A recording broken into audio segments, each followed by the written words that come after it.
ვითარება არის რთული ამ ქვეყანაში, აი ამ მავნებლურმა დამოკიდებულებამ საზოგადოებრივი სივრცისადმი ზოგადად და იმ პროცესებმა რაც ხდებოდა უკანასკნელი 2-3 წლის მანძილზე, რა თქმა უნდა ძალიან ცუდად იმოქმედა მთელ სოციალურ და პოლიტიკურ ქსოვილზე და აგეთ დავუწათ ლაპარაკი, რომ აი ეს არ ნიშნავს, რაც ახლა ვიტყვი, რომ ვინმე აქეთ კარგათა ვარ და ბაქი ბუქში არავინ არ უნდა ჩამოთვალოს. ძალიან სუსტად ვართ, ძალიან მძიმედ ინსტიტუციურად დაასუსტა ივანიშვილმა ამ ქვეყანაში როგორც სამოქალაქო საზოგადოება, ისე ზოგადად წინააღმდეგობა პოლიტიკური და დემოკრატიული. მაგრამ ის თვითონ კოცი არასდროს არ ყოფილა ესეთი სუსტი, როგორც დღეს არის.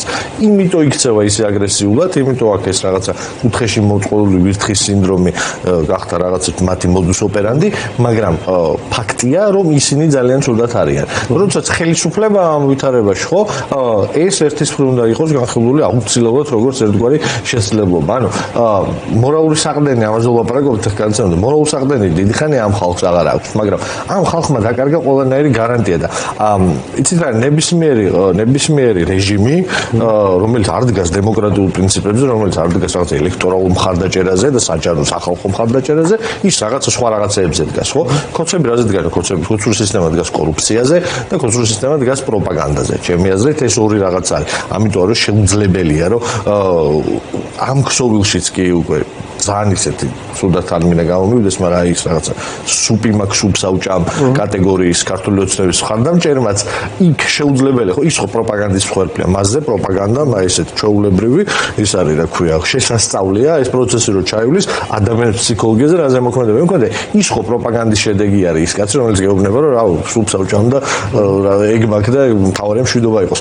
ის ხო ეგეთი იმიტომ არის დღეს, აი მაგ მდგომარეობამდე იმიტომ მივიდა რომ მასირებული პროპაგანდის შეტევა იყო. ეს პროპაგანდა ეუბნებოდა ამ ხალხზე კაცო, რომ ლილუაშვილზე ხა ჩვენ ამას ეს იყო ღარიბაშვილი, რადგან პრემიერ-მინისტრი იყო, ეს მისი ქება დიდება ის აქტიურად ჩანდა, მაგრამ იქ რაღაცა ეს რაღაცა ქვედინებები რო არის TikTok-ის და Facebook-ის და იმერე გვერდები და სუსი მაგარია და მიყვარს ჩემი პოლიცია და რაღაცები.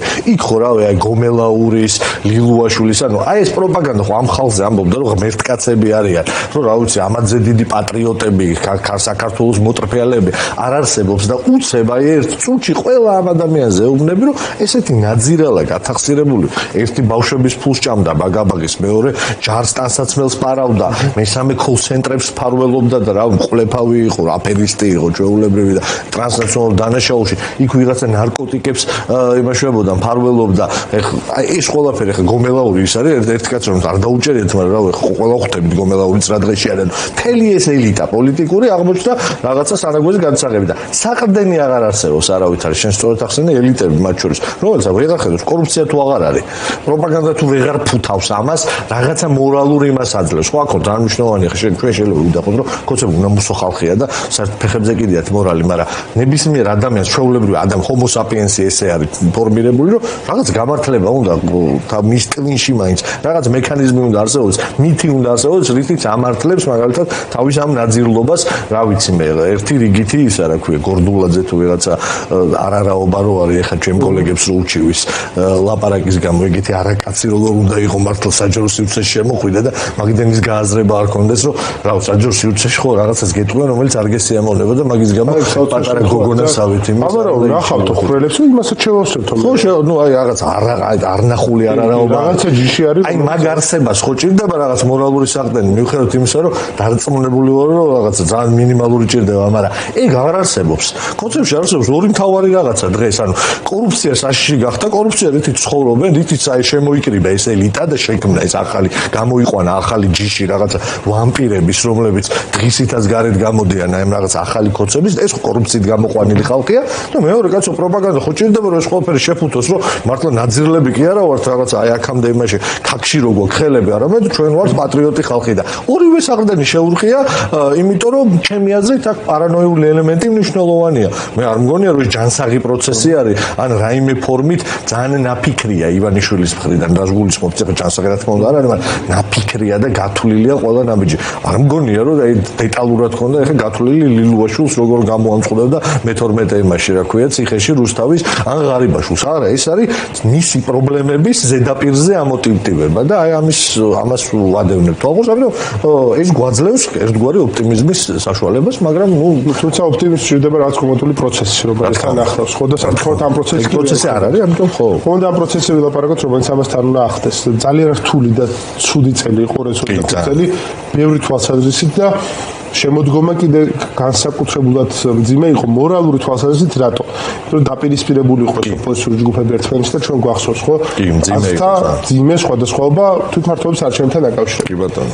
მე ვემხრობი, რომ ხა ჩემი მიმხრობა რას უშველის არ ვიცი და ვის რა შეიძლება ადარდებდეს, მაგრამ პერსონალურად ხონია, რომ უნებრივია რაღაცები არ წარსულში უნდა დარჩეს, შეფასების უნდა შეფასდეს ადამიანები შეიძლება განსხვავებულადზე დარჩენ, მაგრამ რაღაცები უნდა დარჩეს წარსულში. კი. მათ შორის არის ეს. მაგითო შეფასება მნიშვნელოვანი, რომ წარსულში დარჩეს მათ შორის. მაგრამ რა არის ეხლა ის პლატფორმა, სადაც ყველა ოპოზიციურად განწყობილმა ადამიანმა შეიძლება თავისთავად დაინახოს და ეს პლატფორმა გაერთიანებს ყველას. არსებობს ასეთი პლატფორმა? არა. ხო, ახლა თარიმ ოპტიმიზმი რო არ გავაჩინო იმის მერე რაც მოუყევი წინ პირველ ნაწილში ხა რაც მოუყევი ეს ყველაფერი დიდი შესაძლებლობაა, მაგრამ ამ შესაძლებლობას აბსოლუტურად სწორედ თქვი და გეთანხმები რომ ჭირდება ერთგვარი პასუხი ამ ეს რო გამოიყენო, აი ეს შესაძლებლობები რო გამოიყენო, ამას ჭირდება ერთგვარი ხო რაღაცა რომ ფორმა და რაღაცა სისტემა და რაღაცა ჭირდება რომ გამოგვადგეს. ამ ფორმით როგორც ჩვენ აი 25 წლის მანძილზე და ბოლოს განსაკუთრებით შემოდგომაში როგორ რა სისტრაფითაც და ინტენსივობითაც პოლიტიკური გზები აცდა თქვათ პოლიტიკური ჯგუფების სხვადასხვა ნაწილებს ეგ აბსოლუტურად არ ეხმარება იმას რომ აი ეს შესაძლებლობები რაღაცაში გამოვიყენოთ. დღეს არის რაიმე პლატფორმა და რაიმე რეალური მოძრაობა იქითკენ რომ იცი რა მე გეთანხმები გადასაფასებელია იმისთვის რომ წარსულში დავტოვოთ რაღაცეები გასაანალიზებელია ბევრი დრო არა გვაქვს ეგეც უნდა გვესმოდეს რაღაცა დიდი ხანი ამაზე ვერ ვისაუბრებთ მე მომხრე ვარ რომ აი ეს რაღაც ანალიზი მოხდეს ამის გარეშე უბრალოდ არ შეიძლება ჩემი აზრით რომ თქვათ რა ვინ რას თulis შეცდომად რა იყო პრობლემა და ეს გადავშალოთ ბევრი დრო არა გვაქვს იმისთვის რომ მოვახერხოთ საერთო სტრატეგიებით მუშაობა არა აი კიდე ხო არავითარ შემთხვევაში რაღაცა ძიება ერთობისა არა პირში წყლის დაგუბება იმისთვის რომ რაღაცა ერთმანეთის განსხვავებები ხო ჩვენ განსხვავებული პარტიები ვართ განსხვავებული მიდგომები გვაქვს ელექტორატიც მეტნაკლებად განსხვავდება და თან მუღამი გვაქვს კაცო იმისი რომ ჩვენსკენ მეტი იყო ხო ბუნებრივი პროცესია ყველა პარტიაში უნდა რომ რაღაცა დიდი წილი მისი იყოს მაგრამ მისია უფრო დიდი არის ახლა რა ამ შესაძლებლობას ვერ გამოვიყენებთ ამ ფორმით როგორც დღეს ვართ ამას ძალიან ღიად და ცალსახად ვამბობთ რა არის მნიშვნელოვანი არის რომ ერთის მხრივ ყველამ გავიაზროთ რა არის ეს ინსტრუმენტები ახლა რითიც აი კოცების ეს მდგომარეობა შეიძლება გამოვიყენოთ და უნდა შევეცადოთ რომ სინქრონიზება მოვახდინოთ აი ამ ინსტრუმენტების ანუ სტრატეგიები გქონდეს დაპირისპირების ერთგვარი ქართულ ოცნებასთან აი ეს არ გულისხმობს აუცილებლად რაღაცა გაერთიანებას ყველაფერზე შეთანხმებას ერთმანეთზე არ კრიტიკას არა მაგრამ ძალიან სწორი რაღაცა თქვი დასაწყისშივე შეკითხვის მნიშვნელოვანი პლატფორმა რაღაცა სივრცე რაღაცა მექანიზმი და მოცემულობა რომელიც გაძლევს საშუალებას რომ ერთმანეთში საუბარი დიალოგი იყოს დღეს ეს არ არის ეგ ძალიან სამწუხარო ამბავია ყველაზე დიდი ამოცანა ჩემი აზრით ახლა პირველი ნაწილი 2026 წლის უნდა იყოს ეს მექანიზმის შემუშავება რომელიც არავითარ შემთხვევაში არ გულისხმობს კიდევ ერთხელ ვამბობ რაღაცა თუნდაც დიდ შერიგებას პოლიტიკურ პარტიებში ხო ახლა ეს ვაღიაროთ არ შერიგებაა საჭირო იმიტომ რომ ეს ძალიან ისეთი ამ უკანასკნელმა პერიოდმა განსაკუთრებით ბოლო ნაწილმა 2025 წლის დაპირისპირებები გააჩინა ძალიან ბევრი ისედაც არსებობდა მაგრამ დამატებითი გააჩინა ამიტომ ვამბობ რომ მნიშვნელოვანი კი არის ხო აუცილებლად ყველას გადაეხვიოს და დედა გაპატიე მადლობა კეთილი კარგი ხარ არა უბრალოდ ყველა მციფრისყლიანად უნდა მიუდგეთ და აი ეს მექანიზმი შევიმუშაოთ და აქეთენს კესვლა ახლა მნიშვნელოვანია არ მინდა რომ ისე გამომივიდეს თითქოს რაღაც გვერდიდან ვახასებ იმიტომ რომ მონაწილე ვარ და საკუთარ თავზე ვგინოთ მათ შორის პასუხისმგებლობას რომ ეს მექანიზმები შესამუშავებელია ამიტომ ხო რა ვიცი მე პირდაპირ ვამბობ რომ ყველაფერს ვიზამ ყველა ნაბიჯს გადავდგავ პირადად მე მაგალითად იქითკენ რომ ეს ამ მექანიზმების შემუშავებას ხელი შეუწყო არ მივდივარ აი დასახელებაზეც რა შეიძლება ეს იყოს იმაზე შორს რასაც ახლა გეუბნები იმიტომ რომ ძალიან ისეთი თემა მგონია აუცილებლად უნდა გამოვიდეს ეგ ვიცი და ამიტომ ბევრს ნაწილზეც მინდა კითხო ლელოსთან დაკავშირებით რა ხდება ახლა ლელოში და მოდი აქვე კითხავ რა ფორმით არიან ჩართულები მამუკა ხაზარაძე და ბადრი ჯაფარიძე ახლა ლელოს ცხოვრებაში და აპირებენ თუ არა ისინი პოლიტიკაში ყოფნას და პოლიტიკაში დარჩენას იმიტომ ეს არის კითხვა რომელიც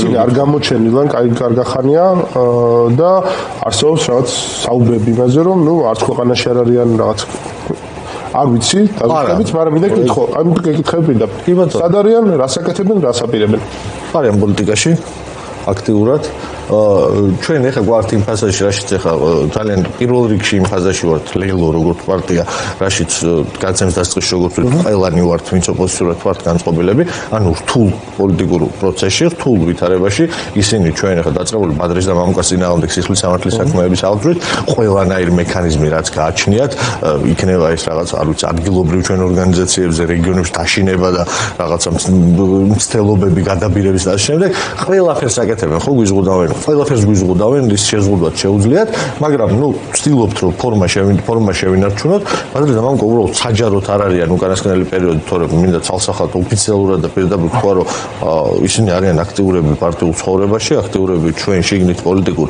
პროცესში, ხო, დადიან საქართველოს გარეთაც და საქართველოს შიგნითაც, ესე ვერ ვიტყვით, რომ აქ არ არიან, პერიოდულად მოძრაობენ, იმიტომ რომ ეს მოძრაობა საჭიროა, მათ შორის იმისთვის, რომ ჩვენთან პოლიტიკური პროცესი გადარჩეს და ამაში აქტიურ როლს თამაშობენ, ისინი არიან დღეს ცალსახად იმ პოზიციაზე და ისეთი მნიშვნელოვანი მდგენელები ლელოსთვის, რაც აქამდე ყოველთვის იყვნენ. უბრალოდ ხო, ეხლა ამაზე თვალის ნახუჭვა და საზოგადოების თქვა რომ ეგრე არის, საჯაროდ ბადრი და მამუკა ამ კონკრეტულ მომენტში არ ჩანს, იმიტომ რომ ჩვენთვის ეხლა მნიშვნელოვანი ეტაპი არის ერთგვარი სტრატეგიის გადახედვა, სტრატეგიის თავიდან განსაზღვრა, შეამჩნევდით ალბათ ჩვენს რაღაცა უკანასკნელ პოლიტიკურ შემოთავაზებებშიც, რომ გარკვეული ისეთი ცვლილებები შეგვაქვს, იმიტომ რომ ვთვლით, რომ მნიშვნელოვანია ეხლა იქ სადაც ყველაზე მეტად მტკივნეულია ქართული ოცნებისთვის დარტყმა, იმისთვის, რომ ქართული საზოგადოების უფრო დიდმა ნაწილმა გაიგოს სად არის პრობლემები და უფრო მარტივად მივწვდეთ ამ ხალხს, გარკვეული ისეთ ნაბიჯებს ვდგავთ, რომ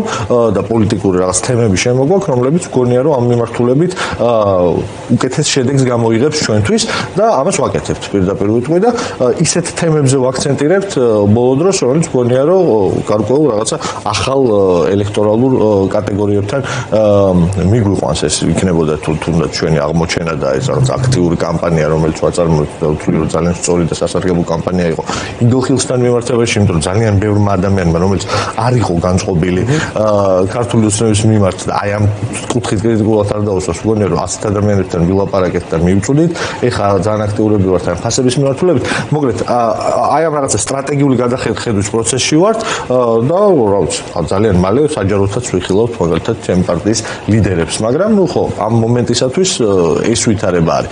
ისინი პოლიტიკაში არიან, რჩებიან, ბრძოლას აგრძელებენ, ისე როგორც ვაგრძელებთ ყველა.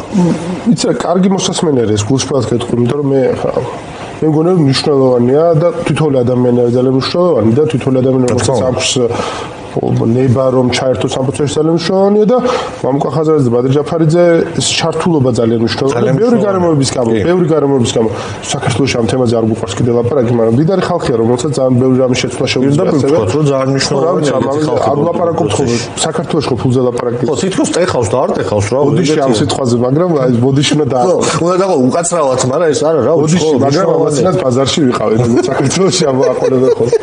ხო და მნიშვნელოვანია ეგ ძალიან გეთახმება და მე მგონია რომ თან რა ბევრი ადამიანია ისეთი ვისაც საქართველოში ბიძინარიანიშვილის ცოტა წინააღმდეგ რაღაც რესურსის გამოყოფა შეუძლია ძალიან ცოტა ამიტომ ძალიან დიდი ვაჟკაცობაა ჩემ მხრივ კიდევ ხო აი ეგ კომპლექსი ხო ჩვენ ეგ კომპლექსი არსებობს რაც ჩვენ ახსენე და რა ვიცი მე პირდაპირ ვთვლი რომ ხო დიდი სამოქალაქო ვაჟკაცობა არის რომ როდესაც მით უმეტეს რაღაც რესურსები გაქვს და ამ პროცესში ხარ და აქტიურად იბრძოლ ერთი ხელის თითები გვეყოფა იმ ხალხის ჩამოსაქმედად ვისაც რესურსები აქვს და თან უნდა ამ ქვეყნის პოლიტიკაში აქტიურად ჩართვა და ამიტომ მნიშვნელოვანია რომ აი რაც თქვი ახლა რომ ისინი აბატონო რომ გააგრძელონ ამ ქვეყანაში რაღაცის კეთება. ამას ერთად მინდა კითხო შესაძლო პოლიტიკურ პარტნიორებთან დაკავშირებით, იმიტომ რომ იცი რა არის ადამიანები დაიღალნენ მათ შორის ამ დისკუსიით მეც დავიღალე. ამღლელი ეგ დისკუსია. ამ ერთიანო რაღაც პლატფორმები არის. რაღაცა სხვა არის საჭირო მოქმედების ნაწილი არის საჭირო. მოქმედების ნაწილია საჭირო. მინდა კითხო ამასთან დაკავშირებით.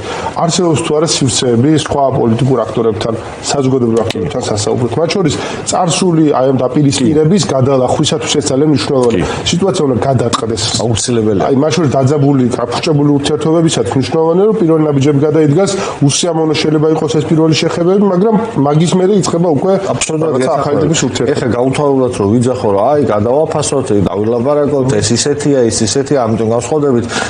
ეს ხო რავი, ეს ხო ის არის, რასაც ჩვენგან აი როდესაც ესეთი ვითარებაა, თქვა ეგეთ დაპირისპირებები, ბუნებრივად ყველა მოელის და განსაკუთრებით პირველში ქართული ოცნება მოვილის ჩვენგან, რომ აი ესე გაგრძელდება რა, იქ ინკლავებენ, იჩხუბებენ, ერთმანეთს დაპირისპირებაში დახარჯავენ აი საზოგადოებრივი ინტერესის, აი ხო იცი რა, ეგრეთ წოდებული attention spin-ი, ყურადღების, ხო რაღაცა, ეგ ვაღიაროთ ხალხო, რომ ადამიანებს აქვთ რაღაცა ყურადღების ლიმიტი პოლიტიკისადმი, რაოდენ მძიმე ვითარებაში არ უნდა იყოს ქვეყანა, ადამიანები რაღაცა დროის იქით უბრალოდ კეტავენ ამ იმას რა ქვია, მიმართულებას თავის ტვინში და ნუ აღარ აინტერესებს როცა ხედავს, რომ იქ არაფერი არ გამოდის.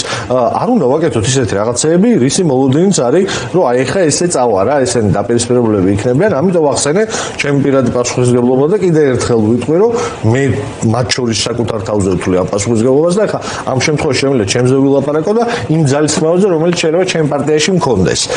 და მინდა გითხრა, რომ ჩემი კოლეგების უმრავლესობაც ამაში მეთანხმება, ისე დიდი უმრავლესობა, რომ ხო რაღაცები გვერდზე არის გასაწევი და პირდაპირ გეტყვი, ხო არსებობს, რა თქმა უნდა, არსებობს სივრცე იმისთვის ჩვენი მხრიდან მე ვერ ვიტყვი ყველას შესახებ, მე შემიძლია ზოგადი სიტუაცია შევაფასო და გიტყვი, რომ არაფერი ისეთი დაპირისპირება არ არის და არავით არის ისეთი ის არ არის, რა ქვია, კონფლიქტი, რომელშიც შეუძლებელია დიალოგის გზის მონახვა და დალაპარაკება და ამ გზის გადაჭრა, აი ზოგად სურათზე შემიძლია თქვა და ჩემ პარტიაზე შემიძლია თქვა, რომ კი, ჩემი პარტია ცალსახად მზად არის იმისთვის, რომ პარტნიორულად სიტუაციიდან გამომდინარე, იმ მძიმე ვითარებიდან გამომდინარე და იმ საერთო სტრატეგიიდან, აუცილებლობიდან გამომდინარე, რაც არსებობს, საზოგადოებრივი ჯგუფები იქნებიან ეს, სამოქალაქო საზოგადოება იქნება ეს, თუ პოლიტიკური პარტიები, მათთან ვისაუბროთ და ამ საუბრის ბოლო იყოს მათ შორის პარტნიორობა. ოღონდ არ მინდა წინასწარ, იმდენად მნიშვნელოვანი რომ ეხა ეს გამოვიდეს, არ მინდა არც წინასწარ რაღაცა პირობებზე ლაპარაკი, არც აი იმ ბოლო თვეების ნარატივების კიდე ერთხელ შენთან გამეორება, რომ იცი რა, რაღაცას გადავხედოთ. მოდი პროცესმა მოიტანოს, რაღაცებსაც გადავხედავთ, რაღაცებიც გავიაზრებთ. ალბათ ბოლოს მაინც ყველა ვიტყვით რა იყო სწორი და რა იყო არასწორი და რა გვეგონა და რაღაცა ერთმანეთსაც რაები ვაკადრეთ, ამებზეც ვილაპარაკეთ, მაგრამ თავი არის რომ ეხლა ეს გზები ვიპოვოთ, რითიც საერთო სტრატეგია, ერთმანეთის მსგავსი ნაბიჯები გვექნება იმისთვის, რომ ეს კაცი გადავაყირავოთ. როდესაც მე მაგალითად ისეთ ნაბიჯს გადავდგა, როგორც აქამდე არ გადამიდი გამს მაგალითად. და პირდაპირ გეტყვი რა, ესეც არ მერიდება. რაღაცებს უფრო მარტივი ენით შევეცდები რომ მივაწოდო ჩემ აყურებელს. ამ მარტივ ენას ხშირად პოპულიზმსაც ეძახიან ხოლმე. ხო, რაღაცა ელემენტები პოპულიზმის. იმიტომ რომ ჩვენ არ ვცხოვრობთ ნორმალურ ვითარებაში. ჩვენ ვცხოვრობთ ვითარებაში, სადაც ჩვენ წინააღმდეგ მუშაობს კლასიკურ თანამედროვეობაში ერთ-ერთი ყველაზე მძლავრი პროპაგანდის მანქანა, რუსული პროპაგანდის მანქანა. და ეხლა ამას სულ რო იმეთი, რა ქვია, ტრენდების აფრენით ველაპარაკოთ და სულ რაღაცა, ეს ხო ლიბერალური დემოკრატიისთვის დამახასიათებელი მხოლოდ დემოკრატიულ ნარატივებით ვისაუბროთ, უბრალოდ ფონს ვერ გავალთ ჩემო ძვირფასო მეგობრებო, მარტივად გეუბნებთ. ამიტომ ამ საზოგადოებაში კი მნიშვნელოვანი არის, როდესაც კორუფციაზე ლაპარაკობ, ისეთ რაღაცები თქვა, ვიღაცა შეიძლება ჩვენ მხარეს ეგ პოპულისტად მიაჩნდეს, მაგრამ მნიშვნელოვანია ამის კეთება. ამაზე არ უნდა ვხოცოთ ერთმანეთი, პირიქით აქ უნდა ვიპოვოთ საერთო სტრატეგიები და რაც ტკივა დღეს ქართულ ოცნებას, რაზეც ის რეაგირებს, რაც მის დასუსტებაში და იმ ხის ფეხებზე, რომელიც დგას ამის მოლპობაში ჩვენ მოგვეხმარება, ყველაფერზე უნდა ვილაპარაკოთ და ნუ პირველ რიგში ეს მგონია მთავარი, აი ეს საერთო სტრატეგია, რომ ადამიანებში იცი რა არის, ჩემი აზრით მთავარი არის, რომ ადამიანებმა დაინახონ მარტო ის არ დაინახონ ქართულ ოცნება რაც უდია ეს მე მგონი დავინახეთ.